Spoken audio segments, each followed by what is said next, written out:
እያየን ያለ ማለት ነው። በዛ መሰረት በዚህ ዙሪያ ላይም እንዴት ነው ከሪሰርቸሮች ጋር ከየፊልዱ ጋር ወይም አጠቃላይ እንዴት ቢሆን ይሻላል የኢትዮጵያ በዚህ በጥናት በምርምር በመሳሰሉት ነገሮች ምን ላይ ብታተኩር ጥሩ ነው የሚለውን ነገር አንስቶ እንትን ማለት ይቻላል ማለት ነው። ሌላው እንግዲህ ከቱሪዝም ጋር ተያይዞ ወደ ኢኮኖሚው ስንመጣ እዚህ ሀገር በመጎብኘት ይታወቃሉ። የእስራኤል ዜጎች ወደ ተለያዩ የዓለማችን ክፍሎች ይሄዳሉ።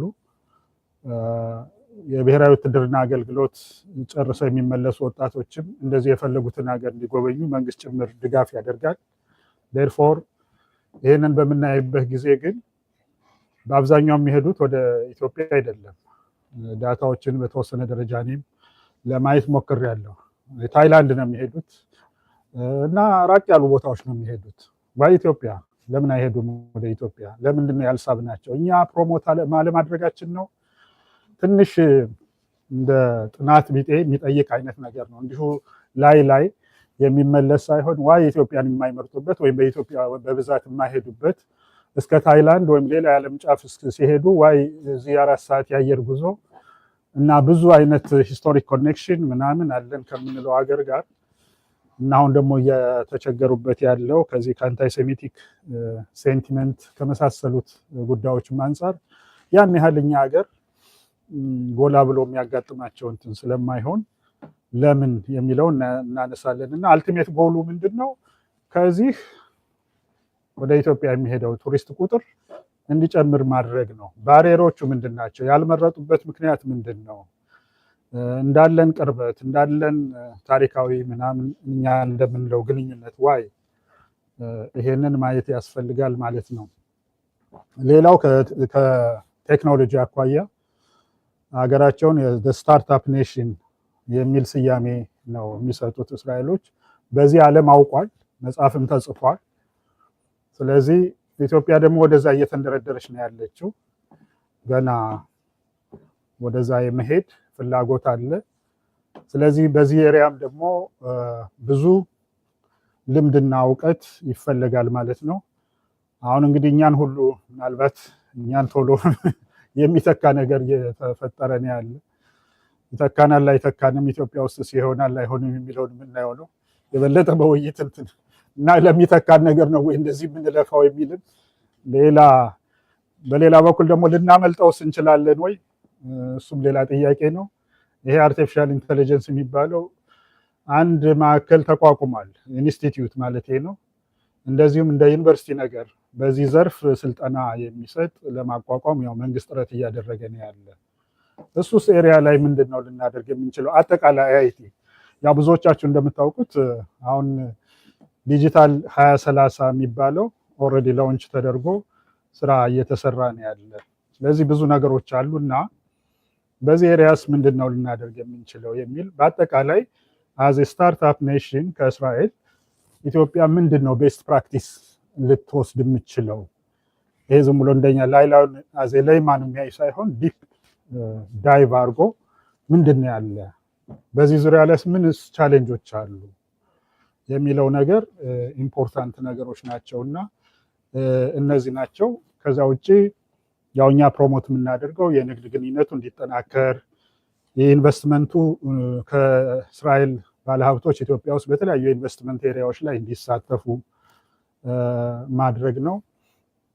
በዚህ ኤሪያ ላይ ምን ቢደረግ የበለጠ ፎሬን ዳይሬክት ኢንቨስትመንት በተለይም ከእስራኤል መሳብ እንችላለን ወዘተ የሚለው ጉዳይ ሁሉ የሚያወያይ ነው ማለት ነው። እንደ አጠቃላይ ሲታይ ቀደም ብዬ ማለት ዝም ብሎ ሃይላይት ለመስጠት በሁለቱ ሀገሮች መካከል ማለትም በኢትዮጵያና በእስራኤል ያለው ዲፕሎማሲያዊ ግንኙነት ከጊዜ ወደ ጊዜ ጥሩ እየሆነ እየተጠናከረ ነው የመጣ። ብዙ የትብብር ኤሪያዎች አሉ። በከፍተኛ የመንግስት ኃላፊዎች ደረጃ በሁለቱም ሀገሮች ማለት ነው የጉብኝት ልውውጦች የተካሄዱ ናቸው ያሉት። የመጨረሻው ወደ ይሄ ጦርነቱ ሊቀሰቀስ አካባቢ ፕሬዚዳንት አይዛክ ሄርዞግ በአገራችን ጉብኝት ይፋዊ ጉብኝት አድርገው ነው የተመለሱ። እሳቸው በተመለሱ ምናልባት በሳምንት ወይም በምናምን ቀን ውስጥ ያ ጦርነት ሊሆን ችሏል ማለት ነው። ከዚያ በፊት በውጭ ጉዳይ ሚኒስትሮች ደረጃ ነው ጉብኝት ልውውጥ የተካሄደው። እንደዚሁም ወደ ጥር ወር ጃንዋሪ አካባቢ የጋራ የፖለቲካ ምክክር የምንለው አለ። ያ ምክክር ነው የተካሄደው እና እነኚህ ነገሮች የሚያሳዩት ምንድን ነው? ግንኙነታችንን የበለጠ የጉብኝት ልውውጦች እስከ ርዕሰ ብሔር ድረስ የሚደርስ ሲካሄድ ግንኙነቱ ተጠናክሯል ማለት ነው በዲፕሎማሲ መለኪያ። ከዛም ባሻገር በሌሎችም መስኮች በኢኮኖሚ ብቻ ሳይሆን በሴኪሪቲውም በሚሊተሪውም በመሳሰሉት ያለው የሁለቱ ሀገሮች ግንኙነት ጥሩ ነው እና እየተጠናከረ እየሄደን ያለ ለማለት ነው። ይሄ መጠናከር አሁን ለምንለው ስራ የሁለቱ ሀገሮች ግንኙነት ጥሩ መሆን፣ ጠንካራ መሆን እኛ ለምናስበው ስራ የራሱ አስተዋጽኦ አለው ማለት ነው እና በብዙ መልኩ የሚያደርጉት ለኛ ድጋፍ አለ። እንደ ማሻብ አይነቶቹ በግብርናው በጤናው መስክ የሚያደርጉልን ድጋፍ አለ፣ ትብብር አለ። የካፓሲቲ ቢልዲንግ የአቅም ግንባታ ስልጠናዎች አሉ፣ የቴክኖሎጂ ትራንስፈሮች አሉ። በሕክምናው መስክ እንደዚሁ በጣም ጥሩ ስራዎችን ይሰራሉ እና ይሄን እንደ መልካም አጋጣሚ ተጠቅመን እዚህ ያለን ምሁራን ቁጥራችን እንዲቀላል አይደለም። ከዛም ባሻገር በከፍተኛ ደረጃ የተማርንና ከፍተኛ ልምድ ያለን ስለሆነ ይሄንን ታፕ እናድርገው ነው እኛ ተወሰነውን ከሀገር ቤት ካሉ ምሁራን ጋር በጋራ በመሆን ይሄንን መጠቀም ይቻላል የሚል ሀሳብ ነው ያለ። በአጠቃላይ ይሄን አስበንና ይሄንን በተቀናጀ ባልተበታተነ መልኩ ልንመራው ብንችል እንደዛ ብናደርግ እና ለእናንተም የህሊና እርካታ ይሰጣል። የመጀመሪያው ምክንያቱም ምን አደረግኩ ብላችሁ ያው ወደ አእምሯችን ሁላችንም ጋር ይመጣል። ለሀገሬ ምን አደረግኩ፣ እዚህ ላደረሰችኝ ሀገር ምን ሰራሁ የሚለው ነገር ስለሚመጣ ከዛም ባሻገር እንግዲህ በግል በምናደርገው እንቅስቃሴ ሊመጣ የሚችል ፐርሰናል ቤኔፊት ካለ እሱም ጥሩ ነው የሚሆነው። ነገር ግን ይሄንን ለማድረግ እኛ እስኪ ኢኒሼት እናድርግ፣ እናገናኛችሁ፣ ሀሳባችን እኛ ምን እንዲሆን እንደሚፈለግ መንግስትን ወክለን ያለውን እንትን ሼር እናድርግና ከዚህ በፊት እንደ እየተጠናከረ ይሄድ በሚል ይህን ሀሳብ በመያዝ ነውና ይህን ስንል ዝም ብሎ ከዜሮ በመነሳት እስካሁን ምንም የተደረገ ነገር የለም ለማለት አይደለም። በየግላችሁ የተሞከረ ነገር አለ፣ የተከናወነ ነገር አለ። ግን እሱ የበለጠ ለማጠናከር ሞር ኦርጋናይዝድ ስንሆን ደግሞ ሞር እናከናውናለን የሚል ታሳቢ ሀሳብ ይዘን እንጂ በግሉ ሰው ምንም አላደረገም ለማለት አይደለም። ግን የበለጠ ለማጠናከር የበለጠ አንድ ላይ ሲኮን ደግሞ የበለጠ ይሰራል ከሚል ነው። እንግዲህ ይችን አነስ ያለች መንደርደሪያ ከሰጠኋችሁ ሌላውን እንግዲህ በውይይት እናዳብረዋለን እና ሀሳባችን እናንተን ስንጠራ በዚህ መልኩ ነው። ይህንን እንግዲህ ወደ ውይይት ክፍት አድርገውና የበለጠ አዳብረን ወደፊት እንዴት እንሄዳለን የሚለውም ሀሳብ በጋራ እንትንለዋለን። ይሄ ነው በእኔ በኩል ያለው። አሁን ለውይይት በሩን መድረኩን ከፍት አደርጋለሁ። በጣም አመሰግናለሁ። ያው እኛ ብናውቅም ሌሎች እንዲያውቁህ ስለማትተዋወቁ ራስህን በደንብ አስተዋውቅ። እዛ ወደ ሀሳቡ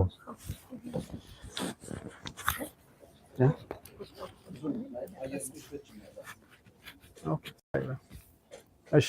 ስሜ ወንድማገኝ ይባላለሁ። እንግዲህ ኢሚግሬሽን ነው የምሰራው ኤርፖርት። ታቁኝ ሰዎች ማታቁኝ ካላችሁ በመጀመሪያ ደረጃ ይሄ ስብሰባ እንዲህ አይነት ስብሰባ በመጠራቱ እጅግ በጣም ደስተኞች ነን እና ምክንያቱም ከሌሎቹ ስብሰባዎች ለየት የሚያደርገው በጣም ብዙ ጊዜ ብዙ ሀሳቦችን ብዙ ጥያቄዎችን ለኤምባሲው የምናቀርብባቸው እና ስሞታዎችን እና ብዙ አይነት መድረኮች ኤምባሲው ይከፍታል።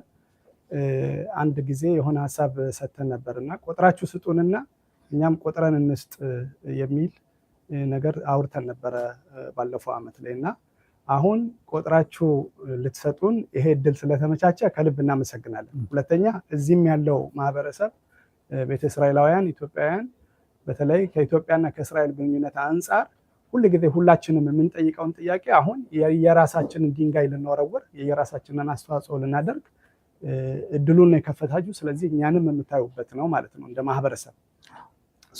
ሁሉንም ማህበረሰብ አጠቃላይ ወክለን ስለሆነ እዚህ ያለነው ሰዎች ማለት ነው ያለነው።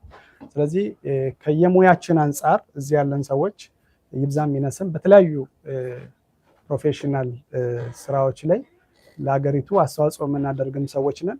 ሁለተኛ እንደ መንደርደሪያ ከተሰጡ ሀሳቦች በተለይም ከቱሪዝም አንጻር ሀሳብ ብሰጥ ደስ ይለኛል፣ እዛው ዘርፍ ላይ አካባቢ ስላለው ማለት ነው።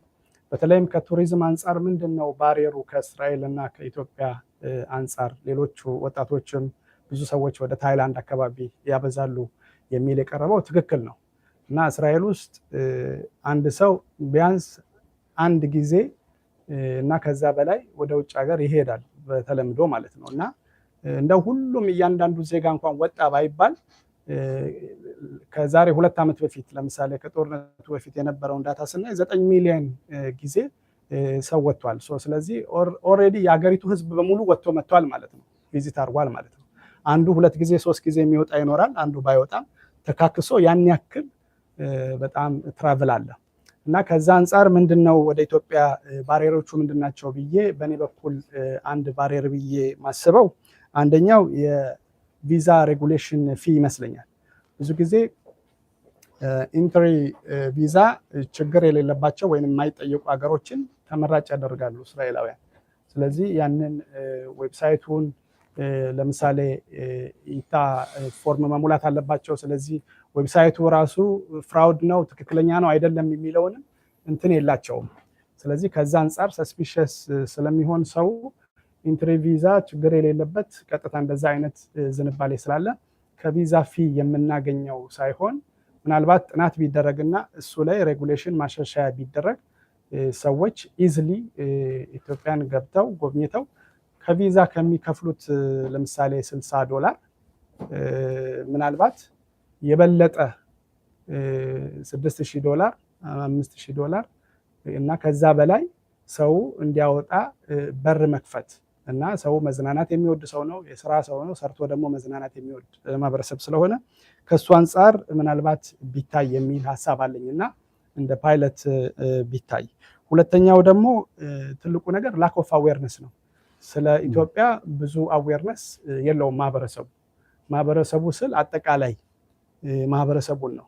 ኢቨን አሁን ያሉ የተሰሩ በተለይም በዚህ በኮሪደር ልማት የተሰሩ ስራዎች እኔ የዛሬ ከአመታት አይ ቲንክ 2 ዓመት ምናምን በፊት አዲስ አበባ ከተማ ላይ እንደዚህ አይነት ኢኒሺዬሽን ተወስዶ ሲሰራ እዚህ ኤምባሲ ላይ ገለጻ ተደርጎልን የተወሰኑ ጥቂት ነገር ለማዋጣት ሞክረናል፣ ሁሉም ሰው ባይሆንም እና እኔም የመሰለኝ የመንገድ ዳር ሽንት ቤቶች እና የሆነ ነገር የሚሰራ ነው የመሰለኝ እና ከ1 ወር በፊት አዲስ አበባ ሄጄ ነበር እና ከተማውን እንደማላውቀው ነው የተቀየረው እና የወጡ ህንፃዎች ሁሉ ማለት ከመገረም የተነሳ በቀሉ ነው ወይስ ተሰሩ ነው የሚባለው ነው ያልኩት።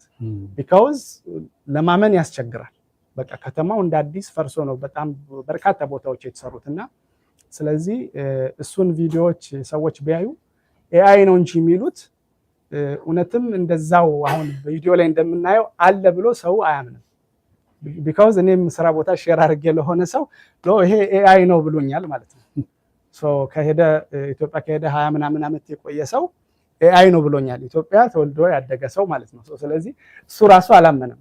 እንግዲህ እኛ ካላመንን ሌላው ደግሞ ነጩ እንዴት አፍሪካ ነው ይሄ ብሎ ሊያምን ይችላል? በፍጹም አያምንም። ስለዚህ የኤአይ ተጽዕኖ ስላለ በተለይ አዌርነስ ላይ በጣም መስራት አለብን። ኢትዮጵያ ያለችበትን እና የቱሪስት መዳረሻዎቹን ያሉ አማራጮችን በደንብ አድርገን እንደ ማህበረሰብ ምናልባት አሳይመንት ተሰጥቶ እሱ ላይ በደንብ መሰራት አለበት ቆጥረን ብዬ አስባለሁ። ሶስተኛው ደግሞ የኤር ትራንስፖርቴሽን አክሰስ ነው። ኤር ትራንስፖርቴሽን እንግዲህ ከዚህ በፊት ኤላል ይሄድ ነበረ ከጦርነቱ ከኦክቶበር 7 በኋላ አሁን ኢትዮጵያን ኤርላይንስ ብቻ ነው ቀጥታ የአየር ትራንስፖርት የሚሰጠው እና የኢትዮጵያን ኤርላይንስ ከሚሰጠው አገልግሎት አንጻር ለምሳሌ የ4 ሰዓት ፍላይት ከዚህ ለንደን የ4 ሰዓት ፍላይት ከሆነ ከዚህ አዲስ አበባ የ4 ሰዓት ፍላይት ከሆነ ሰው ከዚህ ለንደን በጣም ብዙ አማራጮች አሉት። ለምሳሌ በጣም በሎ ኮስት መሄድ ይችላል። $100-200 መሄድ ይችላል። በ500 በ600 በ700 ደግሞ እንደ ኤላል ባሉ ደግሞ ካምፓኒዎች መሄድ ይችላል። በጣም ቺፕ በሆኑ ደግሞ በነዊዝ ደግሞ በ150 ሊሄድ ይችላል። ሶ ምንድነው የአየር ትራንስፖርቴሽኑ ለሁሉም ሰው አክሰሰብል መሆን በሚችል መልኩ ተመሳሳይ ዲስታንሶች ዩሮፕ አካባቢ ላይ በጣም ሎ ኮስት ስላለ ሰው ኢዚሊ ወጣቱ ወደዛ ይሳባል። ወጣቱን ብቻ ሳይሆን አብዛኛው ማህበረሰቡ ማለት ነው። ስለዚህ እሱ ላይ ቢሰራና ከአየር ትራንስፖርቴሽኑ አንድ ኢትዮጵያን ኤርላይንስ ብቻ ከሚያገኘው ሀሳብና እይታ ወጥተን ወይ ሌሎችም ገብተው ወይ ኢትዮጵያ ኤርላይንስም የተለያዩ አማራጮችን አዘጋጅቶ ባለፈው እዚህ ቤት አውርተናል። ያለ ሻንጣ ሊሆን ይችላል፣ የተለያዩ ሰርቪሶችን ቀንሶ ሊሆን ይችላል። አሁን የሚሰጠው ላይ ምግብም ሰጥቶ ነው፣ እንደገና ሻንጣ ሁለትም ሰጥቶ ነው። አሁን እነዚህ ሎኮስት የሚባሉት ምግብ ከፈለክ እንደገና ይከፈላል፣ ሻንጣ ከሆነ እንደገና ይከፈላል። ስለዚህ ቱር የሚያደርግ ሰው ዝም ብሎ ትንሽዬም ሻንጣ ይዞ ትሮሊም ይዞ ጎብኝቶ ይመጣል ለሳምንት ወይ ለ15 ቀን። ስለዚህ እንደዛ አይነት እንትኖች ተጠንተው የአየር ትራንስፖርቴሽን አማራጮችን ቢሰፉ እንዲሁም ደግሞ ልክ ከሌሎች ዴስቲኔሽኖች እኩል አክሰስ ሰው እንዲያደርግ ብናደርግ የሚል ሀሳብ አለኝ። ሌላው ደግሞ የቋንቋ ባሪየር በተለይ በወጣቱ ዘንድ ይታያል። ለምሳሌ አበሻ ሆነው ወይንም ደግሞ የአበሻ መልክ ኖሯቸው ኢትዮጵያ ሄደው ማውራት አለመቻላቸው ራሱ ሌላ አንድ ባሪየር ነው። ስለዚህ እንዲያፍሩ ነው የሚሆነው ማለት ነው። ስለዚህ ከሚያፍሩ ትንሽዬም እንግሊዝኛ ተኮላትፈውም ተናግረው ለንደን ቢሄዱ ይመርጣሉ ማለት ነው። ሌላ ሀገር ቢሄዱ ይመርጣሉ። ስለዚህ ቋንቋ ላይ አልሰራንም። እንደ ማህበረሰብ በጣም መሰራት አለበት፣ በተለይ ለወጣቱ። ስለዚህ ወጣቱ ከሀገሩ እንዲሸሽ አንዱ ምክንያት ነው ብዬ በእኔ በኩል ስላየሁት ነው። ስለዚህ እሱ ላይ ብንሰራ ምናልባትም ቅድም ካነሱት ጋራ ከዩኒቨርሲቲዎች ጋራ ቋንቋ ላይ ሊሰራ ይችላል። ቢካውዝ እስራኤል ሀገር ውስጥ በጣም በርካታ ዩኒቨርሲቲዎች የተለያየ ሀገር ቋንቋን እንትን ይሰጣሉ፣ ጥናት ወይንም ደግሞ ጥናትና ምርምር ያደርጋሉ። ለምሳሌ ሂብሮን ዩኒቨርሲቲ ብናየው አረበኛ ቋንቋ ይሰጣል፣ ቻይነኛ ይሰጣል፣ ጃፓንኛ ይሰጣል፣ ሩሲያኛ እና ፍሬንች ቋንቋዎች ይሰጣል፣ ጀርመንኛ ይሰጣል፣ ስፓኒሽ እና ጣሊያንኛ ይሰጣል፣ ኢንክሉዲንግ ዕብራይስጥንም ጭምር ማለት ነው። እና በጣም በርካታ ቋንቋዎችን ዩኒቨርሲቲዎች ቴልአቪቭንም ሌሎችንም ዩኒቨርሲቲዎች ስናይ በጣም ይሰጣሉ። ስለዚህ ልጆች ቻይኒስ የሚማሩ ልጆች አሉ እዚህ ሀገር ተወልደው ወይ ጣሊያንኛ የሚማሩ ሩሲያኛ የሚማሩ ወይንም ከሩሲያ ፋሚሊ ሳይሆኑ አበሾችም ጭምር አሉ። አማርኛ ላይ በተለይም በዩኒቨርሲቲዎች እንዲሰጥ ብናደርግና ከዩኒቨርሲቲ ጋር በተለይ ያለውን ሊንክ ብናጠናክር እሱ እንደ ዲፓርትመንት ቢከፈትና በተለይም ማህበረሰቡ በተለይም ህፃናት እንዲማሩ እድል ቢሰጥ እሱ አንዱ ባሪየር ነው። ወደፊትም ትልቅ ተጽዕኖ እየሆነ ስለሚሄድ ቋንቋ ያው መግባቢያ ነው፣ ግዴታ ያስፈልጋል ብዬ አስባለሁ። እሱ ላይ ብንሰራ። ሌላው እንደገና እንደ አንድ እንትን ያየሁት እኔ የዛሬ 3 ዓመት አንድ እንትን ፕሮጀክት ነበረ እና ኢትዮጵያ ውስጥ የሚሰራ ኦርካ ማያዬ የሚባል ፈርስት ሌዲ ኢኒሼት አድርገው ከእስራኤል ካምፓኒ ጋር እና እዛ ካምፓኒ ላይ ከዚህ የሄድን ሰዎች ነበርን እና እንደ አጋጣሚ በሃይማኖት አክራሪ ነጮች አብረውን ሄደው ነበር ፕሮጀክቱ ላይ። ያረፍነው ሂልተን ነበረ። ቁርስ፣ ምሳ፣ እራት 15 ቀን ሳምንት አይበላም አንዱ ልጅ እና እኔ አለመብላቱን ራሱ ያወቅኩት ኦልሞስት 4-5 ቀን ቆይተው ነው እና ቁርስ ሰዓት ምናምን እየቆየ የሚበላ ወይንም ቀድሞ የሚበላ ምናምን መስሎኝ ነበርና ምግቡን ጨረሰ። ከዚህ ይዞ ሄደው ኮሸር ፉድ ጨረሰና ምግብ ጨረስኩ አለኝ። እንደ አጋጣሚ ከዚህ ይዤ ሄድኳቸው ዝም ብሎ ያልተጠቀምኳቸው ደረቅ ምግቦችን ሰጠሁትና በዛ ሰርቫይቭ አደረገ ማለት ነው ሳምንቱን። ምንድነው ሆቴሉ ላይ ተከፍሎ እንኳን ያለውን ቁርሱን መብላት ያው ከሃይማኖቱ አንፃር እንደገና ደግሞ አክሰስ የሚያደርግበት ጥራቱን የጠበቀ ምንም ታመማለሁ ብሎ ሳያስብ የሚበላቸው ሆቴሎች ያስፈልጋሉ። ስለዚህ እንደዛ አይነት እንትኖችም ምግብ አካባቢ ላይ በተለይ ከምግብ ቤቶች ጋር ተያይዞ አይ ቲንክ ንግድ ላይ ያሉ ሰዎች ቢያስቡበት ከዚህም ሄዶ መክፈት ሊሆን ይችላል። እሱ ነገር መመቻቸት አለበት ብዬ አስባለሁ። ኢቨን እንትን ሊሆን ይችላል፣ እንደ ስናክ አይነት ሊሆን ይችላል። ኮሸር የሆኑ ከዚህ ራሱ ተሄደው ደረቅ ምግቦች ሆነው ሰው አክሰስ የሚያደርግበት ከእስራኤል የሄደ ሰው እዛ ቦታ ምግብ ታገኛላችሁ ቢባል ሰው አክሰስ ሊያደርጋቸው ይችላል እና እንደዛ አይነት ነገሮች ባሪየር ናቸው ብዬ አስባለሁ። ሌላውን ለተሳታፊዎች እድል እሰጣለሁ። አመሰግናለሁ። ጤና ይስጥልኝ አቶ ወንዴ። ጤና ይስጥልኝ። እስኪ በቅድሚያ ወንዴ ማለት ማን ነው? ወንዴ ማለት በኢየሩሳሌም ነው የምኖረው እና ኤርፖርት መስሪያ ቤት ነው የምሰራው። ሂብሮ ዩኒቨርሲቲ ሁለተኛ ዲግሪን ከአንድ 3 ዓመት በፊት ጨርሻለሁ እና አንድ ሃይቴክ መስሪያ ቤት ከኢትዮጵያ ጋር በተያያዘ ፕሮጀክት የሚሰራ እዛ ላይ ተሳትፌ አስተዋጽኦ አድርጌያለሁ። አሁን ደግሞ በኤርፖርት እገኛለሁ። አመሰግናለሁ። በእውነት እንግዲህ ወንዴ ማን ነው በሰፊው ሌላ ጊዜ ቀጠሮ እንያዝና ያው ባለሙሉ ፈቃደኛ እንደምትሆን አምናለሁ፣ እንወያያለን። እንደው ዛሬ አሁን የምንገኝበት ያው ቴል አቪቭ ውስጥ የኢትዮጵያ ኤምባሲ ውስጥ የምንገኘው ኤምባሲው ባደረገልን ጥሪ መሰረት ነውና ዛሬ የነበረው ውይይት ቅድምም ስትናገርም አንዳንድ ያቀረብካቸው ሀሳቦች ገንቢ የሆኑ ሀሳቦች ነበሩና ግንኙነቱን እንዴት አየኸው? ይሄ የዛሬው ስብሰባ ከዛሬ ከነበረው በጣም የተለየ ነው። የሚለይበትም ምክንያት ከዚህ በፊት ኤምባሲው በተለያዩ ጉዳዮች ላይ ጥያቄ ወይንም ስሞታ፣ ቅሬታ ወይንም ደግሞ ያሉንን የትኛውንም ጥያቄዎች የምንጠይቅበት የህብረተሰቡ ተወካዮች የምንጠይቅበትና እነሱ ምላሽ የሚሰጡበት ከዛ ወደ የቤታችን የምንሄድበት ፕሮግራሞች ነበሩ ከዚህ በፊት የሚደረጉት እና እስከዛሬ ድረስ በተሳተፍኩት የማውቀው ይሄንን ነው። የዛሬው ለየት የሚያደርገው በእስራኤል ውስጥ ያሉ ቤተ እስራኤላውያን ምሁራን በተለይም በተለያየ ፕሮፌሽን በተለያየ የትምህርት መስክ እውቀት ያላቸው ሰዎች ተሰባስበው በአንድ ላይ በአገሪቱ ችግሮች ወይንም ደግሞ በአገሪቱ ከእስራኤልና ከኢትዮጵያ ጋራ ግንኙነት ለማድረግ በቱሪዝሙ እንዲሁም ደግሞ እውቀት በማሻገር እንዲሁ በቢዝነስ እና ከህዝብ ለህዝብ ያለውን ግንኙነት አጠቃላይ ምን አይነት ችግሮች እንደ ምሁር ይታያችኋል እና በሚል ችግሩን ብቻ ሳይሆን ለነዛ ችግሮች ደግሞ ምን አይነት የመፍትሄ አቅጣጫዎች የቱ ላይ የፖሊሲ መነሻ ሀሳብ የተንሸራሸረበት ነው።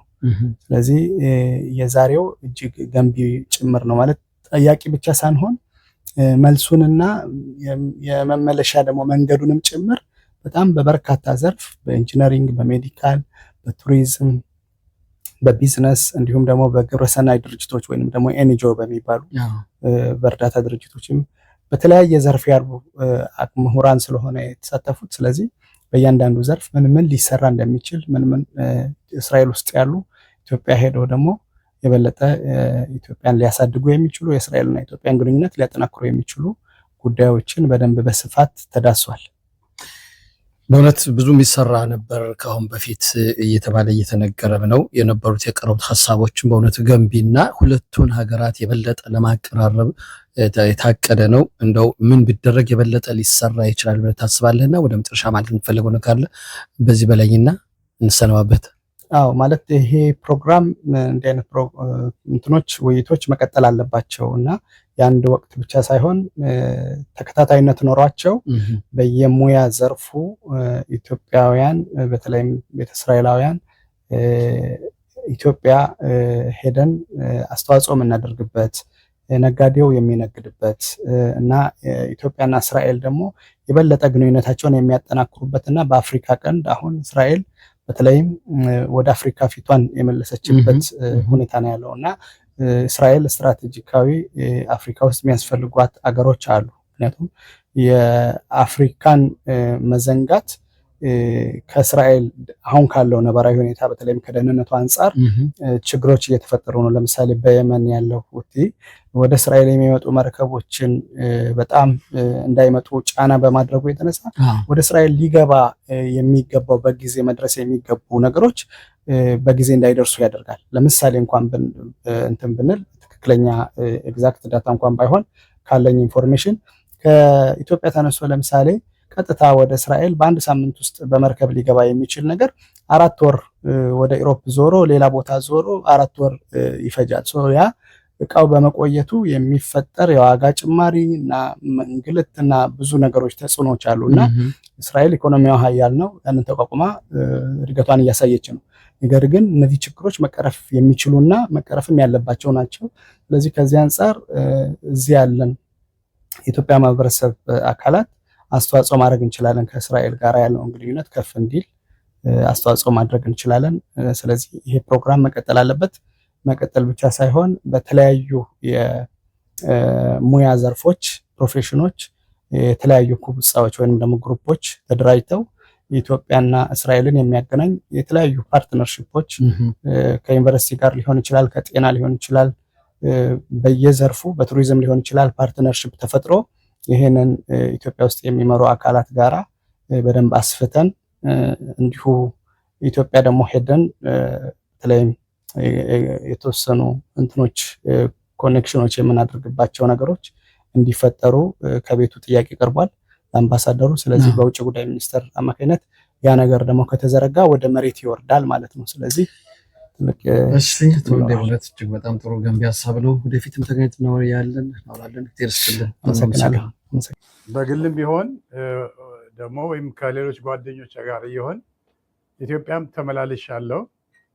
በፓርላማዎችንም በአንድ ላይ በመሰብሰብ በማማከር እና እስራኤል ጋር ያለውን ሪሌሽንሺፕ ይሄ ማለት ረጅም ዓመት እድሜ የቆጠረ ሪሌሽንሺፕ ነው ያለው ከባይብል ጋራ ስንወስደው እነ ንግስት ሳባ ጀምሮ ያለ ሪሌሽንሺፕ አለ። ግን ይሄ ሪሌሽንሺፕ እንደሌለ ነው ብዙ ጊዜ የሚቆጠረው እና በደንብ ጎልቶ አይታይም። ከዛም ደግሞ ሜዲካል በሚመለከት ብዙ ሰዎች ይዘን ሄደን እዛ አሁን ተጀምሯል መሰለኝ ዩኒቨርሲቲዎችን የአርየል ዩኒቨርሲቲ የሌሎችም ዩኒቨርሲቲዎችን ሜዲካል ዩኒቨርሲቲዎችን ወስደን ከኢትዮጵያ ካሉት ሆስፒታሎች ጋር በማገናኘት በተለይ መውለድ የማይችሉ ሴቶች ብዙ አሉ፣ መካኖች አሉ በኢትዮጵያ። እዚህ መጥተው ከሚታከሙ ብዙ ገንዘብ ከሚያፈሱ በዛው በሀገራቸው እንዲታከሙ የተጀመረ ፕሮጀክት ነበር። እሱ እየሄደን እንደሆነ ሰምቻለሁ። ሌላው ግን ኢትዮጵያ በዚህ እንደዚህ አይነት ፕሮጀክቶች ፈጣን እርምጃ አትወስድም። ከዛም በኋላ እንኳ ወደ ኡጋንዳ ደግሞ ሄደን ነበር። ኡጋንዳም ሂጃለሁ፣ ሩዋንዳም ሂጃለሁ፣ እንደገና ደግሞ ታንዛኒያ ብዙ ጊዜ ሄዳለሁ። እነዚህ ሀገሮች ቶሎ ብለው ከእስራኤል ጋር ኮኔክትድ ያደርጋሉ ሪሌሽንሽፓቸው እና በጣም የሚያስደንቀኝና የሚያስገርመኝ ነገር ቢኖር በኢትዮጵያ አብሮን ያደገ አብሮን የኖረ ህዝብ ነው።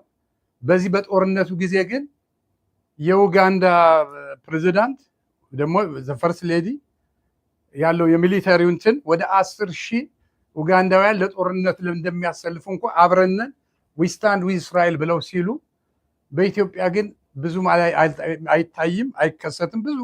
ብዙ ዓመታትም አይታይም። ይሄ በጣም እኔን ያሳዝነኛል። ምክንያቱም እስከ ፓርላማ ሜምበሮች ወደ ስንት መቶ የሚሆኑ ቀርበን በስብሰባ ላይ ሆቴል ላይ ጠርተን አነጋግረን ነበረ። እነሱንም ደግሞ ያላቸውን ሪሌሽንሽፕ ከእስራኤል ጋር ያለውን ዲቨሎፕ እንዲያደርጉ እንዲያሳድጉና ኢትዮጵያ እንድትባረክ ነው የምንፈልገው እኛ። ምክንያቱም የወለድነው ኢትዮጵያ ነው። የኢትዮጵያ በረከት የእኛም በረከት ነው። ስለዚህ እስራኤልን የሚባረክ ይባረካል፣ እስራኤልን የሚረግም የተረገመ ይሆናል። መጽሐፍ እንደ ቢብሊካል ነው። የአብርሃም ከብናንት ወደ አብርሃም ከብናንት ብናገናኛቸው በጣም የበለጠ ፍሬያማ የሆነ ምርት እናያለን። በእርሻውም፣ በሁሉም፣ በኢኮኖሚውም፣ በሁሉም። አሁን ሌሎቹ አሁን ወደ ኡጋንዳ ትልቅ የሆኑ ፕሮጀክቶች እንትን እያደረጉ እየተቀበሉ እነዛን እያካሄዱ በጣም እያደገች ነው የመጣችው ኡጋንዳ። ታንዛኒያም በዚህ ደረጃ አሁን እየሄደች ነው ያለችው እና ቀድሞ የወሰደ ቀድሞ ይባረካል። ቀድሞ ካልወሰድ ቀደም ብለን ፈጥን ካልወሰድ ነው ግን ይቀራል፣ ወደኋላ እንትን ይላል እና የኢትዮጵያ ሕዝብ ብዙ የእስራኤል ነገር አልገባውም ነው የምለው። ምክንያቱም አብረን ብንኖርም እዛ አልገባውም፣ እስካሁን ድረስም እኮ አልገባውም። እንዲገባቸው የሚያደርግ በአሁኑ ወቅት ግን ትንሽ አምባሳደሩ ብዙ ስራ እየሰራ ነው፣ አይቼዋለሁ። ጥሩ እንቅስቃሴ ነው ያለው።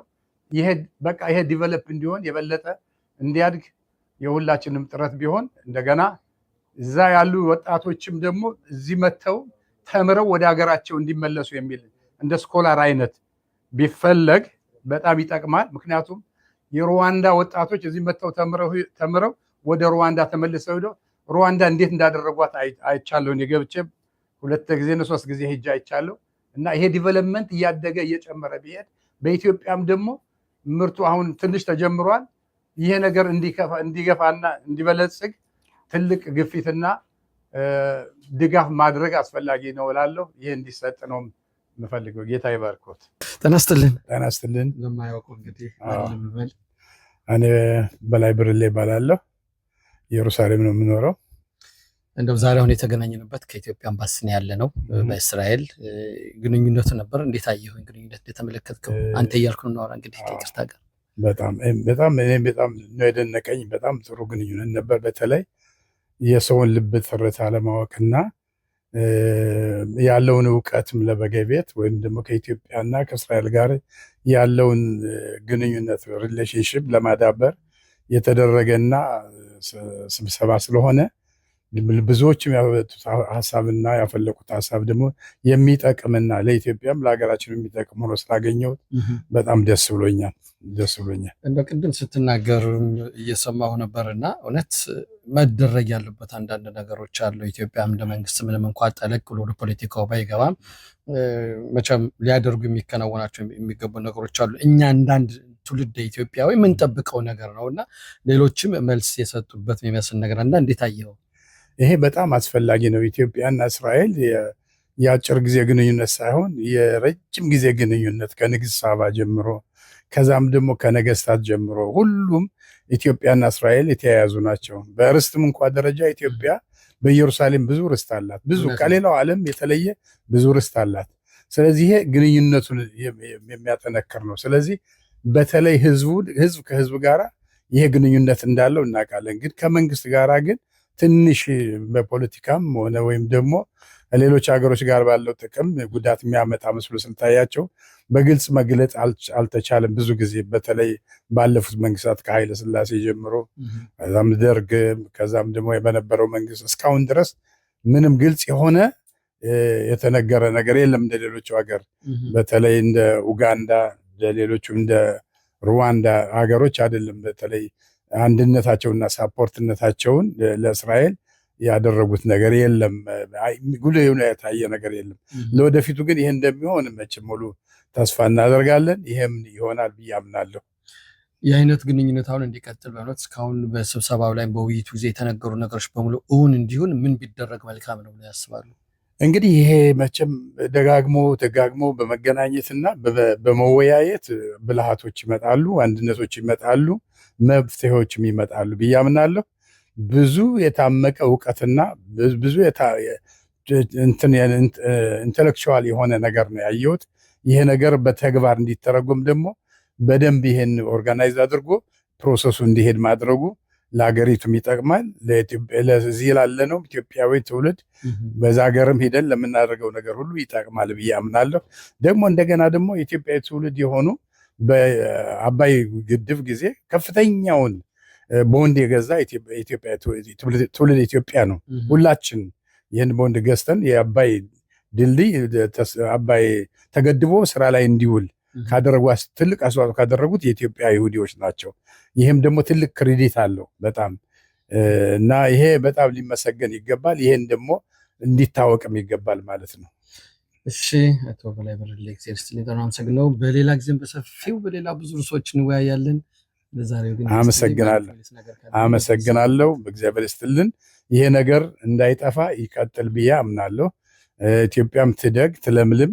ተስፋ ነገሮች ሁሉ ደግሞ ሰላም ነው። ትልቁ ሰላም ነው። የኢትዮጵያ ሰላም የበዛ ይሁን። ሰላም ከሌለ ግን ሀገር የለም።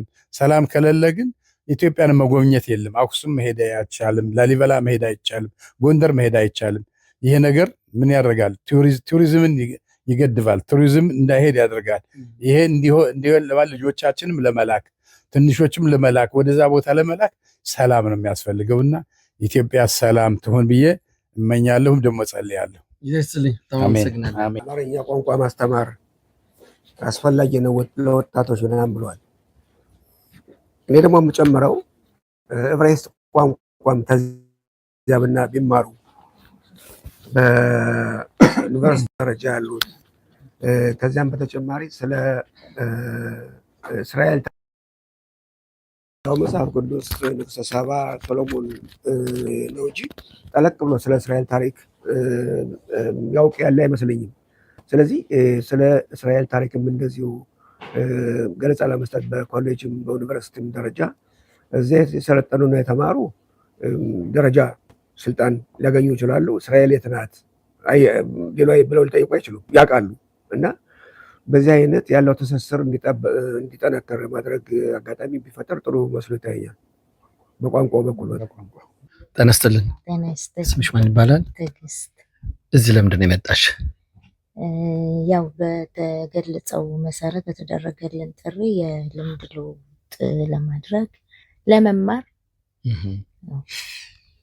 በተለይ በሁለቱ ሀገራት በእስራኤል እና በኢትዮጵያ ያለውን ግንኙነት የበለጠ ለማጠናከር እና ከምሁራን ጋር ለመገናኘት የታቅዶ የወጣ ነው እና እስኪ የሰማሽው አስተያየት እንዴት አየሽው? እንዴት ሰማሽው? በእውነት እኔ ከምገልጸው በላይ ነው። እንደዚህ ራሱ አልጠበቅኩም የነበረ ለመቅረት ራሱ አስቤ፣ ግን ልየው ልሞክር ልሄድ። እውነት 3 ሰዓት ተኩል ነው ቤት የወጣው፣ እዚህ 6 ተኩል ነው የደረስኩት። የትራፊክ መጨናነቅ ምናምን ነበረ። ያ እንዳለ ሆኖ በጣም እንትን የነበረው እና እኔ እንጃ ከምገልጸው በላይ ትልቅ ትምህርት ወስጄበታለሁ። ያው መስተካከል ያለበትንም ነገር እናስተካክላለን። በሁለቱ ሀገራት ያለውን ግንኙነት ጥቀሽ ብትባይ እንዴት ትጠቅሸዋለሽ? ሲጀመር ኢትዮጵያና እስራኤል እኔ ልዩ ናቸው አይደለም፣ አንድ ናቸው። ኢትዮጵያ አምባሳደሩ እንደገለጹት የምትረዳ ሀገር ናት እንጂ የምትረዳ ሀገር አይደለችም። የእውነት ግን ትንሽ ችግሩ ተሬት ላይ ነው። ችግሩ አንደኛ የተማረው ህብረተሰብ ስራ የለውም፣ ጊዜውን የሚያሳልፍበት ጊዜ የለም። ተምሮ ደህና ደረጃ ከመድረስ ይልቅ አቋራጭን ተጠቅሞ ወይም ስደትን ተጠቅሞ የማደግ ያው የእንጀራ ጉዳይ አይደል፣ እሱን ለማድረግ የሚያሳዩት ነገር ነው እንጂ ኢትዮጵያ ትላንትም ዛሬም ነገም የማንንም እርዳታ የምትጠይቅ ሀገር አይደለችም። ከህብረተሰቡ ከፖለቲካው ከተለያዩ ነገሮች ላይ ስንመጣ ግን አዎ ብዙ ጥያቄዎች አሉ። በትንሽ ደቂቃ ለሚደረገው ውይይት ምናልባት እዛ ሀገር ውስጥ ያለው ተጨባጭ ሁኔታ እንከን ሊፈጥር አይችልም ወይ? ሊፈጥር አይችልም። እኛ መጀመሪያ ዓላማውን ካሰብነው ከገባን ምን ማድረግ እንደምንችል ካወቅን እኔ ችግር ይፈጥራል የሚል ግምት የለኝም ጭራሹን። ግን ያው መስተካከል የሚጠበቅባቸው ነገሮች አሉ። የምታውቀው የኢትዮጵያ ህዝብ በጣም ሰፊ ነው። የቆዳ ስፋቷ በጣም ሰፊ ነው። ኢትዮጵያ ተወልደን አድገን እንኳ ከጎናችን ያለውን ሀገር ባህል፣ ማህበራዊ ግንኙነት አናውቅም። አሁን ትግራይ ያለ ስለ ጎንደር ብትጠይቀው አያውቀውም። ጎንደር ያለን ስለ አፋር ብትጠይቀው አያውቀውም። ከስፋቱ የተነሳና ከካሪክለም ከዚህ ከተለያዩ እንትኖች የተነሳ ክፍተት አለ እንጂ ያው እንግዲህ አንዱ የአንዱን ሀገር ባህል ለማወቅ የሚደረገው ጥረት ያን ያህል ጥረት እየተደረገ አይደለም። ምንም እንኳ የዓመቱ የብሔር ብሔረሰቦች ቀን ተብሎ ይከበራል፣ ግን ይቀረዋል ነው የምትይው? አዎ በጣም ይቀረዋል። እኔ ቅድምም እንደገለጽኩት ያው ኢትዮጵያም እያለሁ መምህር ነው የነበርኩ። በገጠሪቱ ኢትዮጵያም ሰርቻለሁ። አሁንም እዚህም ከመዋዕለ ሕፃናት ጀምሬ ሰርቻለሁ። የኢትዮጵያው በጣም ክፍተት አለበት። የትምህርት ካሪክለሙ ክፍተት አለበት። አንደኛ ክፍል ሁለተኛ ክፍል ታታታታ እንዳለ ሀሁን በደንብ ሳያውቅ ወይም ኤቢሲዲን ሳያውቅ ወይም ቁጥርን ሳያውቅ፣ ለምሳሌ የመካከለኛ ነዋሪ ወይም የዝቅተኛ ነዋሪ ልጅ መዋዕለ ሕፃናትና ኬጂ አይገባም። ቀጥታ አንደኛ ክፍል ነው የሚገባው። ኬጂ እና መዋዕለ ሕፃናት ተምሮ ከመጣ ጋር ነው እኩል ወቅ የሚባለው። ስለዚህ ክፍተት በጣም አሁን እንደነገርኩ የዛሬ 4 ወር በፊት ሂጄ ነበር ኢትዮጵያ። የኔ ልጆች እዚህ ተወልደው ሂደው አማርኛ እዛ ሲናገሩ አዲስ አበባ ተወልደው ግን አማርኛ መናገር አይችሉም የጓደኛ ልጆች። ቅድም የተናገርሽ ሁኔታ አለ። ስለዚህ ምንድነው እንደኔ እንግዲህ የሚታየኝን ነው። ያ የተደረገው ነገር ምንድነው? ያው በግል ትምህርት ቤት ስለሚማሩ በእንግሊዝኛ ቋንቋ ሁሉ የሚናገራቸው ሁኔታ አለ። አማርኛ ብቻ ነው በአማርኛ ክፍለ ጊዜ የሚማሩት። ከዛ ውጭ ያለው እንግሊዘኛ ነው።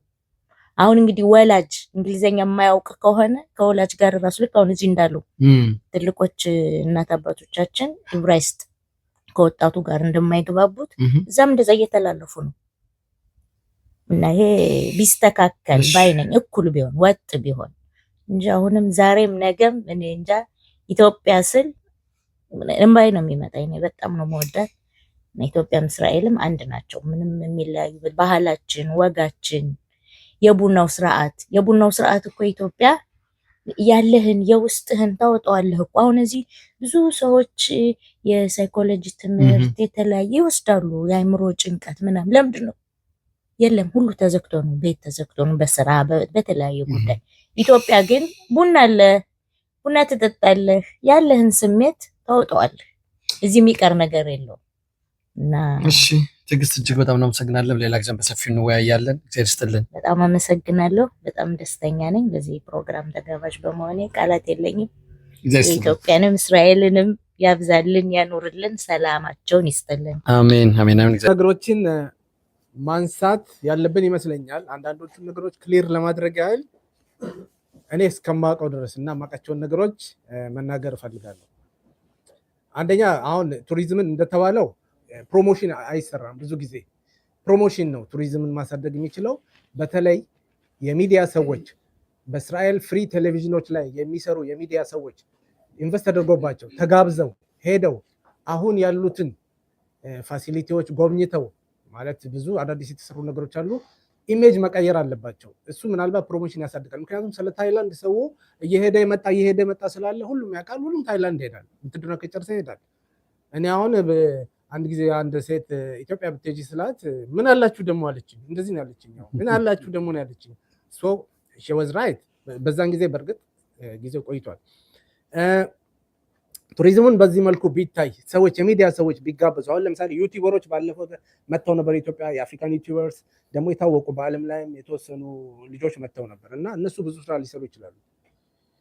ሌላው እዚህ ጋር ፓስተር ብርሌ ካነሱት ጋራ ሜይ ቢ ይሄ የእርሶን የሚመለከት ይመስለኛል። ግን እኔ እስከማውቀው ድረስ አንድ ነገር ኢትዮጵያ እስራኤልን አትደግፍም ወይም ይሄን በተደጋጋሚ ስለሰማው ነው ይሄን መናገር የፈለግኩት እዚህ ጋር። ከዚህ በፊትም ተነስቶ ሰምቻለሁ በሚዲያ ራሱ ጥያቄ እና ለምን ሰፖርት አያደርጉም፣ ፕራይም ሚኒስትሩ ለምን እንደዚህ አያደርጉም፣ ሰፖርት አያደርጉም ወይ ወጥተው ለምን አይናገሩም ምናምን የሚል ነገር አለ። ግን ዚስ ኢዝ አ ቢግ ኢሹ፣ ፖለቲካል ኢሹ ነው።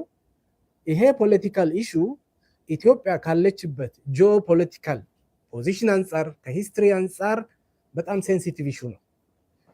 እኛ ገለልተኛ ኢትዮጵያ ገለልተኛ አገር ናት ተብሎ ከሙስሊሙም ወርልድ ከክርስቲያኑም ወርልድ ከአረቡም ወርልድ ከዌስቱም ከኢስቱም ከሁሉም ጋራ ሪሌሽንሽፕ መፍጠር ባለባት መልክ ነው መጓዝ ያለባት። የምትጓዘውም እንደዛ ነው። አንድ እዚህ ሀገር ያለ ሚስኮንሴፕሽን አይዲያ አለ። በተለይ እስራኤል ስትመሰረት ኢትዮጵያ ድጋፍ አልሰጠችም የሚል ብዙ ሰው አለ። ዘ ስቶሪ ኢዝ ኖት ላይክ ዛት።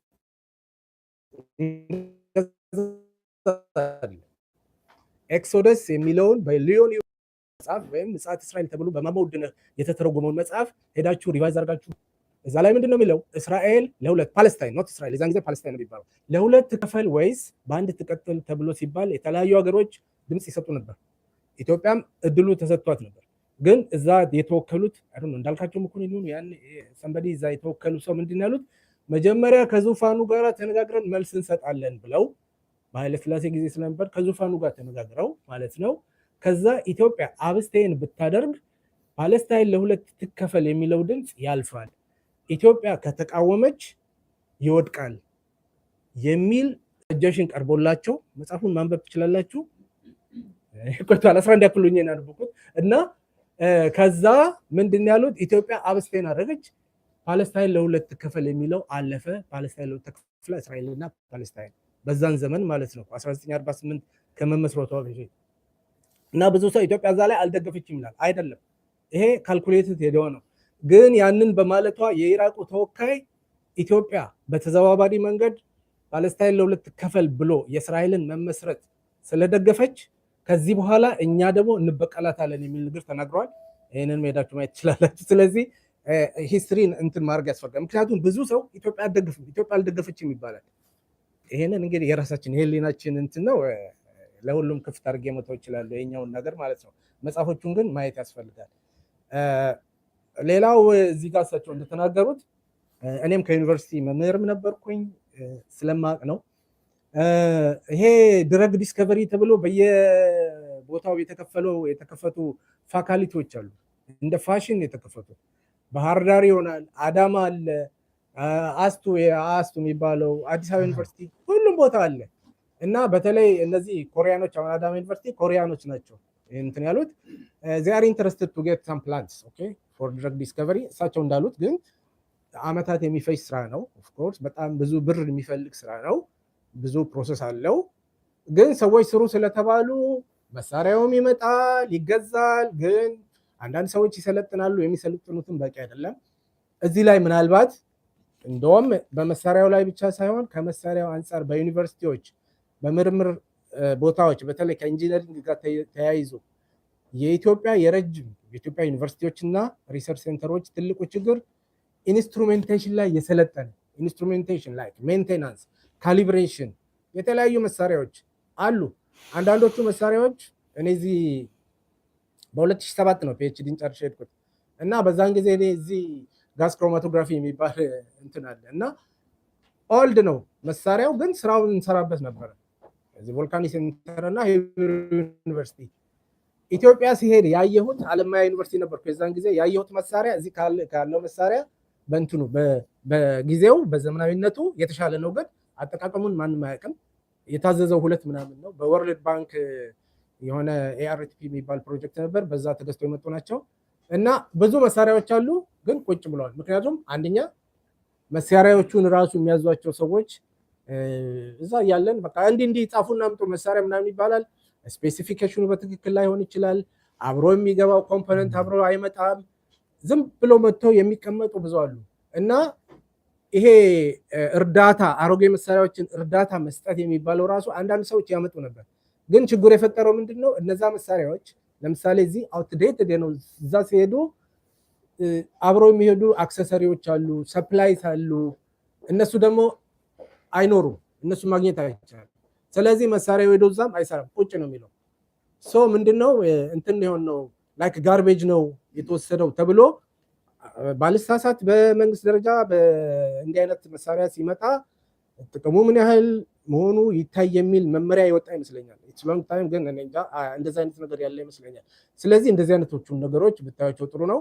ግን ኦን ስፖት ትሬኒንግ በተለይ የሚያስፈልጉ እንትኖች ስለ ካሊብሬሽን፣ መሳሪያ አጠቃቀም፣ ኢንስትሩሜንቴሽን፣ ሜንቴናንስ ምናምን አንድ መሳሪያ ከተበላሸ አለቀ። የሚጠግነው ሰው የለም። ወይም የሚጠግነው ምናልባት ከአውሮፓ ሊመጣ ይችላል። ሎት ኦፍ መኒ ተከፍሎበት ነው ጠግኖት የሚሄደው። እዚህ አሁን ለምሳሌ ይደወላል፣ ሰንበዲ ከካምፓኒ ይመጣል፣ ጠግኖት ይሄዳል። እዛ ግን እንደዛ አይደለም እና እንደዚህ አይነት ናቸው እንጂ ችግሮቹ መሳሪያዎቹ አሉ፣ ግን የሚሰራባቸውም ሰው የለም፣ የሚያውቀውም የለም፣ ሰፕላዩም የለም። ስለዚህ እንዲህ አይነት ነገሮች አሉ እና ከቻላችሁ ይሄ አይ ቲንክ ሊበረታታ የሚገባው ጉዳይ ነው። እንግዲህ ሌላ ማሳፋል ይመጣል። አመሰግናለሁ። ጤና ይስጥልን። ማን ልበል? ዶክተር በቀላ ቤቤ ይባላለሁ። እሺ፣ እስራኤል ሀገር ስንት ጊዜ ቆዩ? እስራኤል ሀገር መጀመሪያ ከ2001 እስከ 2007 በትምህርት ፒኤችዲን ሂብሩ ዩኒቨርሲቲ ነው የሰራሁት። ስለዚህ በዛን ሰዓት ለ6 ዓመት ቆይቻለሁ። ከዛም ወደ ኢትዮጵያ ተመልሼ 9 ዓመት ካገለገልኩ በኋላ በ2016 ወደዚህ መጥቼ ከዛን ጊዜ ጀምሮ እስካሁን እዚህ ነኝ። በቅርቡ ወደ ኢትዮጵያ እንደሚመለሱ እየነገሩኝ ነው። እንደው እስኪ የሁለቱ ሀገር ግንኙነት ምን ይመስላል? እንደ ታሪኩ እንግዲህ ከ3000 ዓመት በላይ ታሪክ ግንኙነት ያለው የተባለ ይነገራል። ያን ያህል ግንኙነቱ የጠበቀ ነው ወይ? እንደ ታሪኩ እንደምንመጣው ምን ይመስላል አሁን ያለው ሁኔታ? አሁን በአሁኑ ሰዓት የኢትዮጵያና የእስራኤል ግንኙነት እየጠበቀ ያለ ይመስለኛል ከበፊቱ ይልቅ። ምክንያቱም ኢትዮጵያ ውስጥ ብዙ ኢንቨስተሮች አሉ። እስራኤላውያን ኢንቨስተሮች በተለያየ ሙያ ተሰማርተው ይገኛሉ። እኔ የማውቃቸው አካባቢዎች እንኳን በፊት በፍሎሪካልቸር ወይም በአበባ ልማት ነበሩ። ከዛም አልፎ ደግሞ በሌሎች ሀርብስ እነዚህ የሚበሉ እንደነበሰላ ሌሎች ፍራፍሬዎች ምናምን እሱን እያመረቱ ያሉ አሉ። ከዛ በተጨማሪ ደግሞ ሀዘራ ጄኔቲክስ የሚባል ትልቅ ካምፓኒ አለ። ምርጥ ዘር ከዚህ እየወሰደ ወደ ኢትዮጵያ ሰፕላይ ያደርጋል፣ ማለት ያው ይሸጣል እና የብዙ ገበሬዎች ህይወት ተለውጧል። ስለዚህ ግንኙነቱ ጥሩ ነው። አዎ ግንኙነቱ ጥሩ ነው፣ ግን መሻሻል የሚገባው ይኖራል። አዎ በተለይ ደግሞ አሁን እንደተባለው እስራኤሎች አገር መጎብኘት ይወዳሉ። አገር መጎብኘት ስለሚወዱ በቱሪዝም ላይ ቢሰራ እዛ ያለው ሀብት ምን እንዳለ ወይም ደግሞ አሁን መዝናናት ይፈልጋሉ እስራኤሎች እንደምታውቀው እዚህ የምናየው ነው። ወደ ሌሎች ሀገሮች ወደ ፋሪስ ካንትሪ የሩቅ ምስራቅ ሀገሮች ይሄዳሉ። ግን ኢትዮጵያ በቅርብ የምትገኝ ሀገር ናት እና ብዙ ቱሪስቶችን መሳብ የሚችል አሁን በተለይ እየተሰሩ ያሉ ነገሮች አሉ እና እነሱን አያውቁትም እዚህ ሀገር። ከዛ ኢትዮጵያ ብዙ ቱሪስቶችን መሳብና ከዛ ብዙ ማግኘት ትችላለች። ግን ያ ብዙ ፕሮሞት መደረግ አለበት ወይም ደግሞ መተዋወቅ አለበት። ህዝቡ ያንን የሚያውቅ አይመስለኝም። የባለሙያዎቹ ግንኙነት እንዴት ነው? ለምሳሌ አሁን ዛሬ የመጣንበት የተሰበሰበበት የተወያየንበት ይህን ውይይት እንዴት አዩት? እንዴት ተመለከቱት? ይሄ ውይይት በጣም ጥሩ ነው። እኔ ማለት አሁን እንደዚህ ራሱ በሙያ ደረጃ እንዲህ አይነት ፕሮፌሽናልስ እዚህ ያለው አይመስለኝም ነበር። ይሄንን ኤምባሲው በዚህ ሰዓት እንዲህ አይነት ነገር አዘጋጅቶ እኛን ጋብዞ ማነጋገሩ በጣም ደስ ይላል። እኔም ለራሴ የቀረልኝ ብዙ ነገር አለ። ምናልባትም ደግሞ ከሌሎቹ ጋር የተወሰነ ግንኙነት ፈጥሬ ወደፊትም በዛ ዙሪያ ምን መሰራት እንዳለበት ልንነጋገር እንችላለን። ጥሩ ኦፖርቹኒቲ ነው። ኤምባሲዎች መስራት ያለባቸው እንዲህ አይነት ነገሮችን በቃ በዛ ያለውን ማን ምን አለው ብለው ከዛ ያንን እያገናኙ ለሀገር የሚጠቅመውን ነገር እና ከሀገር ለማገናኘት ከዛ በተጨማሪ ደግሞ ያው እዚህ ጋር ኖሌጅ ትራንስፈር እንደዚህ አይነት ነገር ብዙ ጊዜ ኤምባሲው ይጠይቀናል። ይህንን ነገር በማድረጋቸው በጣም ደስተኛ ነኝ። ምን መደረግ አለበት? ምን መቀጠል አለበት? እንደዚህ አይነት ግንኙነቶች በተለይ ደግሞ አሁን ዘመን አመጡሽ የተለያዩ መገናኛ መረቦች አሉ። በእነሱ እንደ ዋትሳፕ አይነት ግሩፕ ተቋቁሞ በዛም ግንኙነቱ ቢቀጥል እንደምን ይመስሉታል? ዋትሳፕ ግሩፕ ቢከፈት በጣም ጥሩ ነው። ምክንያቱም አሁን እዚህ ያሉ የተወሰኑ ሰዎች አሉ፣ ሌሎች ደግሞ አሉ በሌላ ቦታ ዛሬ ምናልባት ወደዚህ መምጣት ያልቻሉ አንዱ ከአንዱ እየተነጋገረ እንዲህ አይነት ግንኙነት ቢፈጥሩና ምን እናርግ የሚለው ነው ምን እናርግ የሚለው ላይ ትኩረት ተሰጥቶ ቢሰራ፣ ለምሳሌ እንደገና ፎከስድ ቢሆን ትኩረት ቢሰጠውና ቢሰራ በጣም ጥሩ ነው። ምክንያቱም ተመሳሳይ እውቀት ያላቸው ሰዎች አንድ ላይ ተሰባስበው ምን እናደርግ የሚለውን ነገር አንስተው የበለጠ የሚሄዱበትን መንገድ ማግኘት የሚችሉ ይመስለኛል። ከተለያየ የሙያ ዘርፍ የመጡ ሰዎች አሁን እንዳየነው ለምሳሌ የተለያየን ሰዎች ከተለያየ የሙያ ዘርፍ ነው የመጣው። ሁሉም የራሱን ማንጸባረቅ ችሏል። ግን ሰፋ የሚያስፈልገው ተመሳሳይ ሙያ ያላቸው ሰዎች አንድ ላይ መጥተው እነዛ ሰዎች ምን እናርግ የሚለውን ነገር መፍትሄ ሊያስቀምጡ ይችላሉ። ይሄም ጥሩ ነው። በእርግጥ ግን የበለጠ ደግሞ ወደፊት ሊሰራ በዛ አይነት መንገድ ሊሰራ።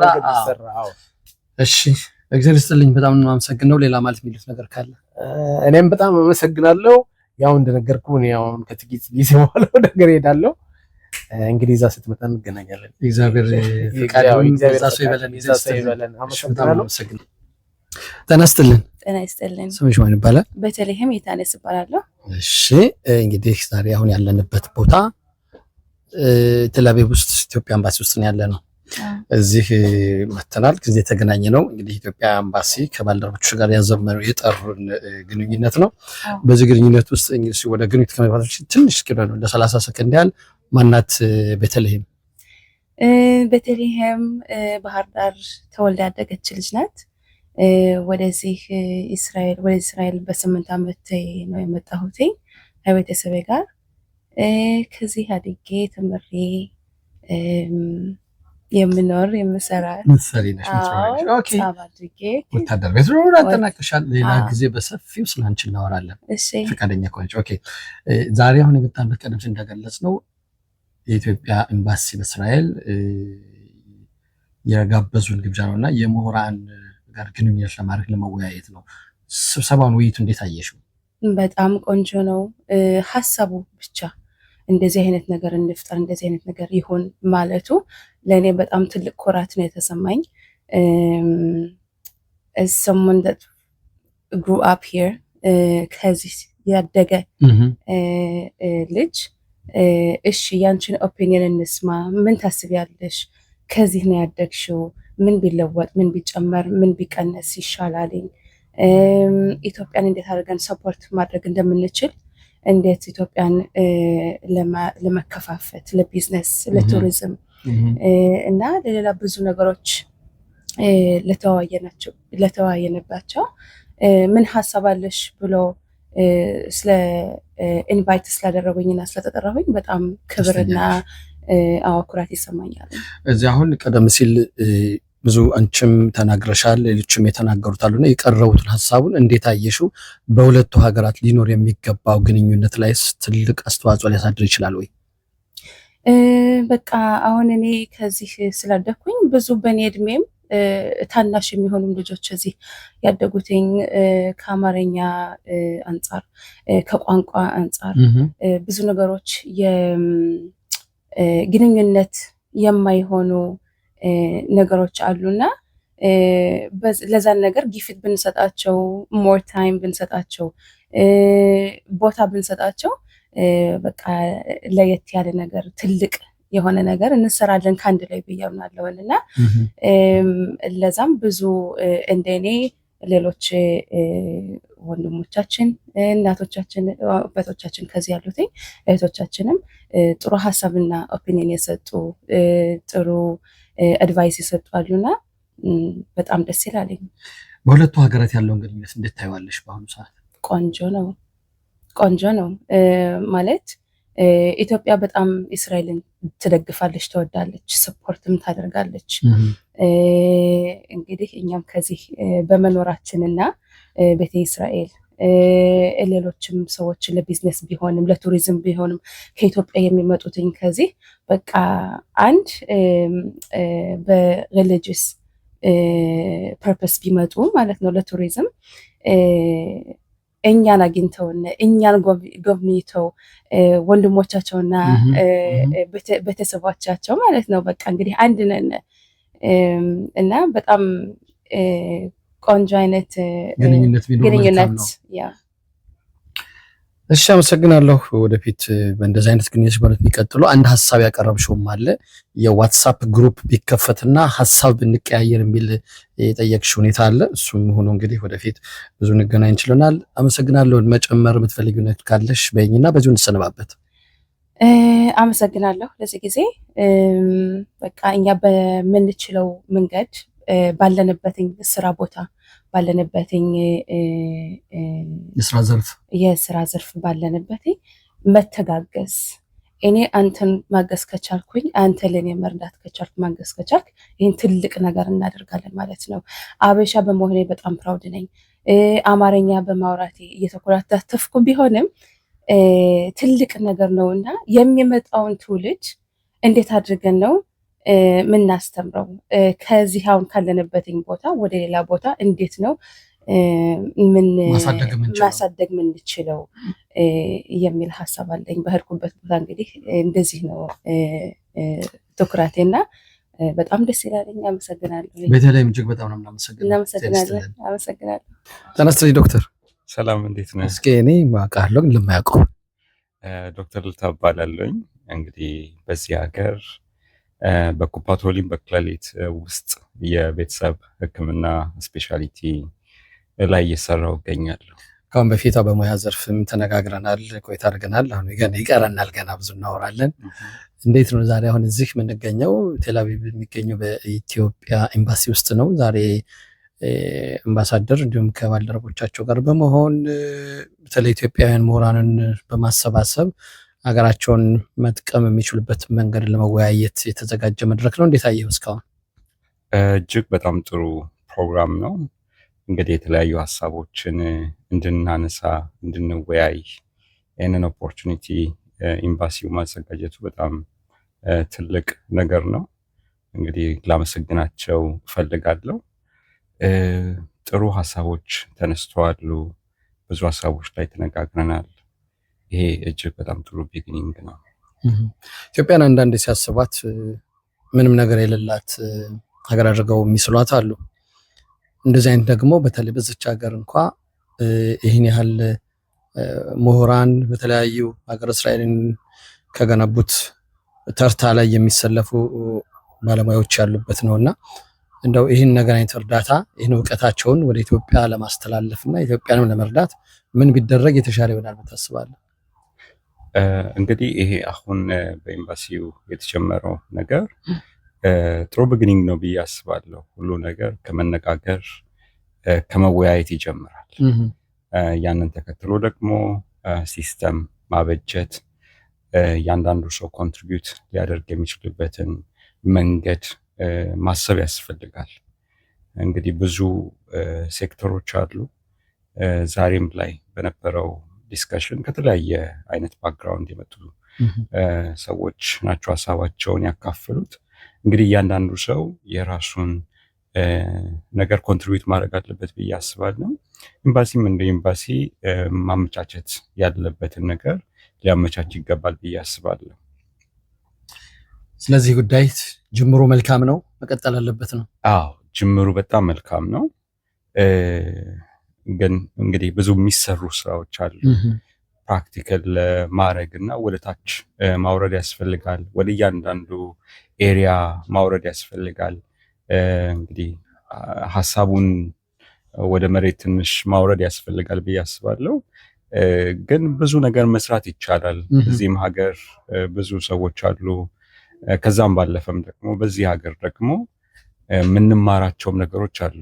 ኢትዮጵያ የምትወስዳቸው ብዙ ምሳሌ ሊሆኑ የሚችሉ ነገሮች አሉ በሕክምናውም ሴክተር።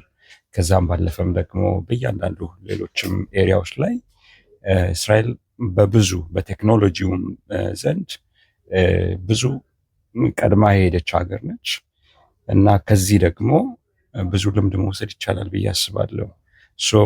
ያንን ነገር ማየት ያስፈልጋል። እሺ ዶክተር እጅግ በጣም አመሰግናለሁ። ሌላ ጊዜም በሌላ ርዕስ እንገናኛለን። እስከዛ ግን ጊዜ ደስትልኝ በጣም አመሰግናለሁ። ጤና ይስጥልን። ጤና ይስጥልኝ። ራስን አስተዋውቅ። ተገኑ ጎሳ እባላለሁ። ከኢየሩሳሌም ነው የመጣው። እንግዲህ ምንድን ነው ስራ የስራ ቦታ እስኪ አጠር አድርገህ። አሁን የምሰራው ከሂብሩ ዩኒቨርሲቲ ጋር የሪሰርች አፊሊየት ነኝ። ፕሮፌሰርም ነኝ፣ አስተምራለሁ ማለት ነው። አልፎ አልፎ የፒኤችዲ ትምህርቴንም እዚሁ ዩኒቨርሲቲ ነበር የተማርኩት። ኦልሞስት ከ2015 ጀምሮ አለው እዚህ። እሺ አመሰግናለሁ። ከአሁን በፊት እኮ በአንዳንድ ቦታዎች ተገናኝተናል፣ ግን እንደዚህ ያልወጣልንም። የዛሬውን አሁን ያለነው በእስራኤል የኢትዮጵያ ኤምባሲ ውስጥ ነው የምንገኘው እና የሆነ በተለይ አምባሳደሩ ባዘጋጁት ቦታ ማለት ይህ ውይይት ከምሁራን ጋር ተገናኝተን እንወያይ የሚል ሁኔታ አለና እንዴት አየው? እንዴት ተመለከትከው?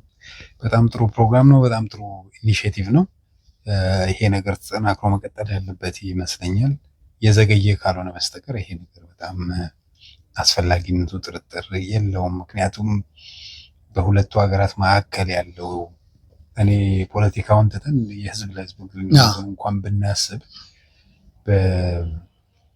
እንደው በኮሚኒቲ ደረጃ ብዙ ኢትዮጵያውያን እስራኤላውያን እዚህ ያሉ ትውልደ ኢትዮጵያውያን የሆኑ በጣም ብዙ ኮሚኒቲ፣ በጣም ብዙ ሺህ ህዝብ አለ እዚህ። እንግዲህ ይሄ የህዝብ ለህዝብ ግንኙነት በትልቅ ደረጃ አድጎ በኢኮኖሚውም በማህበራዊም ዘርፍ ትልቅ ፍሬ ሊያፈራ የሚችልበት ደረጃ ላይ መድረስ ነበረበት። ለዚህ ደግሞ እንደዚህ መሰረቱ የሚጣለው በተለያየ የሙያ ዘርፍ ውስጥ የተሰማሩ ኢትዮጵያውያን ሀገራቸውን ወይም እናት ሀገራቸውን ወይ ትውልድ ሀገራቸውን የሚረዱበትን መንገድ ማመቻቸት አስፈላጊ ይሆናል። ለዚህም ደግሞ የግድ ኤምባሲው ብቻ አይደለም፣ ኤምባሲው የማስተባበር ሚናን ስለሆነ የሚጫወተው እና እንደዚህ አይስ ብሬከር የሆኑ በር መክፈት ነገሮችን ስለሆነ ያሉትን ኢትዮጵያ ውስጥ ያሉትን እድሎች ማሳየትን ምን አይነት ኦፖርቹኒቲ ያለ የሚለውን ነገር ማሳየት ስለሆነ ይሄ በጣም የዘገየ ጉዳይ ነው ብዬ ነው የማስበው። ስለዚህ ይሄ ነገር በጣም በቀጣይነት ተጠናክሮ ምን መደረግ አለበት? በምን አይነት መንገድ መሰራት አለበት? አንዱ ኤምባሲው ድልድይ ነው፣ በሀገራት መካከል ድልድይ ስለሆነ የማስተባበሩን ሚና በቡድን ነው መወጣት የሚችለው። እንግዲህ ባለሙያዎች የተለያዩ እስራኤል ውስጥ ራሱ እንግዲህ የተማሩ ኢትዮጵያውያን ከኢትዮጵያ መጥተው እዚህ ተምረው እንደኔ እዚህ ለምሳሌ በስራ ምክንያት የቆዩ ሰዎችንም ጭምር እኔስ እንኳን ከኢትዮጵያ የመጣን ሰዎች እና የምንመላለስ ሰዎች ምናልባት እዛ ያለውን እድል በመመላለስ ሂደቱ ልናውቀው እንችላለን። ግን እዚህ ህይወቱን ያደረገው የኢትዮጵያ ማህበረሰብ ቤተ እስራኤላዊው የኢትዮጵያ ውስጥ ያሉትን ኦፖርቹኒቲስ ወይም የስራ እድሎችንም ጨምሮ ማወቅ ይፈልጋል ምን አለ የሚለውን። ስለዚህ የመጀመሪያው ሊመጣበትና መረጃ ሊያገኝበት የሚችለው ይሄ ቤት ነው። ይሄ ኤምባሲ ኢኒሼቲቭን ወስዶ የማስተባበር ሚና በተለይ ራሳቸው ምሁራኖቹ ባለሙያዎችን ማገናኘትና ከማስተዋወቅ ነው የሚጀምረው። ከተዋወቁ በኋላ ወይ በግላቸው ቡድን መስርተው የስራ ሂደትን አቀናጅተው ሊሄዱ ይችላሉ ወደ ኢትዮጵያ። ወይ ደግሞ ኤምባሲው ሀገሪቷ የኢኮኖሚና ፖሊሲ አንጻር የምታመጣቸውን እድሎች ተጠቃሚ የሚሆኑበት ሀገራቸውንም የሚረዱበት እነሱም ከሀገራቸው የሚተዋወቁበት ወይንም ያሉትንም እድሎች በሙሉ ኤክስፕሎይት የሚያደርጉበት እድል ይፈጠራል። ስለዚህ የኤምባሲ ሚና በጣም ከፍተኛ ነው። በተለይ በማቀራረብ ደረጃ ያለው ሚና ከፍተኛ ነው የሚሆነው። ለዚህ ነው እንደዚህ አይነት መድረኮች ተጠናክረው መቀጠል ያለባቸው። ምናልባትም ከዛሬው ወሳኝ ስብሰባ በኋላ እነዚህ አይነት ቡድኖች ይመሰረታሉ ብዬ ገምታለሁ። እነዚህ ባለሙያዎች የተለያየ የሙያ ዘርፍ ውስጥ ያሉ ሰዎች ይተዋወቃሉ። ስለዚህ መረጃ መለዋወጥ ይጀምራሉ። ከዛ የራሳቸውን የሆነ ቡድንና ማህበር መመስረት ይችላሉ። በጋራም በተናጠልም ኢትዮጵያ ሄደው እንግዲህ በዚህ ዘመን መረጃ ሀብት ነው እንደምታውቀው። መረጃ ደግሞ በተናጠል ሰዎች ጋር ነው ያለው፣ የተበታተነ ነው የሚሆነው። ያንን መሰብሰብ ነው የሚሆነው። ሰዎች ሲገናኙ እርስ በርስ ይተዋወቃሉ፣ እርስ በርስ ያላቸውን ሙያ ያውቃሉ። ከዛ በኋላ ሀገራችንን እንዴት መርዳት እንችላለን። እዚህ አሁን ብዙ ጊዜ ሁል ጊዜ የሚታሰበው ውጭ ያለው ዲያስፖራ ሀገሩ ላይ ሄዶ ስራ ምን ኮንትሪቢዩት ያደርገው ብቻ ነው። እዚህ ያለው ማህበራዊ ህይወት የሚሰናሰልበት ነው፣ የተጠፋፋ የሚገናኝበት ነው። እዚህ ያለውን ኮሚኒቲ እንደው በጣም ስትረስ አድርጌ በዚህ አጋጣሚ ነገር የምፈልገው እዚህ ያለው ኢትዮጵያዊ ማህበረሰብ ራሱ በደንብ ይተዋወቃል ወይ? ግንኙነታችን ምን ይመስላል? ማህበራዊ ህይወታችን ምን ያህል ጠንካራ ነው? እስራኤል ኢትዮጵያ ሄደን ከምንሰራው ለኢትዮጵያ ከምንቆረቆረው ባልተናነሰ እዚህ ራሱ የሚቆረቆረን ብዙ ነገር አለ አይደል? ገና ብዙ የምንታገለው መብታችንን በማስከበር ሊሆን ይችላል። ማህበራዊ መሰረታችንን ማጠናከር ላይ የጎደለንን እንዲሞላ በመጠየቅ ሂደት ላይ ብዙ ነገሮች መሰራት አለባቸው። እነዚህ አይነት መድረኮች በተለይ ምሁራን ሲሰበሰቡ የሊደርሺፕ ሮል ስለሚኖራቸው በኮሚኒቲ ውስጥ ሰሚ ስለሚሆኑ ይሄ በሁለቱም በኩል ነው አስፈላጊነቱ ማለት ነው። እንደዚህ አይነት መድረክ የግድ ኢትዮጵያ ብቻ መሆን ያለ ይህን እዚህ ላሉ ኢትዮጵያዊ ማህበረሰብ በሙሉ በጣም ወሳኝ ነው እንደዚህ አይነት ነገር። እጅግ በጣም አመሰግናለሁ። ወደፊት ሰፋ አድርገን ያንተንም ማህበራዊ ህይወት ምን ይመስላል የሚሆንም በሰፊው እንወያያለን። ደስ ይለኛል በጣም ጊዜ ርስጥል ማለት የምትፈልገው ነገር ካለ መጨረሻ ተጨማሪ። እንግዲህ እዚህ መጥቼ በእስራኤላዊ ባለቤት ተዋውቀን ተጋብተን ነው አንዱ እዚህ ሀገር እስካሁን ድረስ ያቆየኝም እሱ ነው። ማህበራዊ ነገር ነው እንግዲህ በስፋት እናወራለን። ምናልባት ስለ ሙያ ያልነገርኩህ እኔ አርኪኦሎጂስት ነኝ በሙያ። የምንሰራው ኢትዮጵያ ነው። በአመት ቢያንስ 2 የኢትዮጵያ እመላለሳለሁ። ሰው ሁለቱንም ሀገር እስራኤል ኢትዮጵያም አለው ማለት ያለው እንግዲህ የተቻለን እያደረግን ነው። እንቀጥላለን። ጥሩ ጊዜ ነው። በጣም ነው የማመሰግነው። በጣም ነው የማመሰግነው።